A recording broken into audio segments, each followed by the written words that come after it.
ఈ కార్లో మేము లిఫ్ట్ అడిగినాము, ఇయ్యమన్నారు. ఇంకా అందుకని ట్రైన్కి వెళ్తున్నాం. ఇక్కడ చూడండి అసలు డస్ట్బిన్ కి ఈ మ్యూజిక్, అదే మన ఇండియాలో ఒక మ్యూజిక్ వస్తుంది.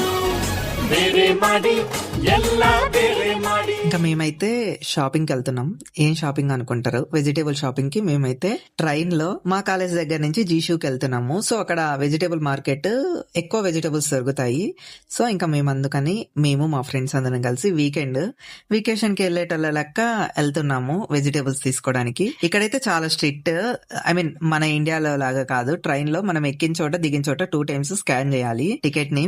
అంటే ఎక్కడ పడితే అక్కడ ఎక్కకుండా ఉండనీకి అని చెప్పి వీళ్ళైతే ఇది పెట్టారు. చాలా బాగుంది ఐడియాస్, సిస్టమ్స్ అన్ని. మన దాంట్లో ఎప్పుడు ఇంప్లిమెంట్ అయితే తెలీదు. తాత అయితే కూర్చొని వెయిట్ చేస్తున్నాడు ఇంకా ట్రైన్ లో ఎప్పుడు వస్తుందా అని చెప్పి. ఇక్కడ హౌసెస్ చూడండి ఇంకా ఎలా ఉన్నాయో, ఫుల్ గ్రీనరీగా చాలా బాగున్నాయి. మరిన్ని తైవాన్ అప్డేట్స్ తో నెక్స్ట్ వ్లాగ్ లో కలుస్తా. మార్కెట్ ని నెక్స్ట్ వ్లాగ్ లో చూపిస్తా. సబ్స్క్రైబ్ చేయడం మాత్రం మర్చిపోవద్దే.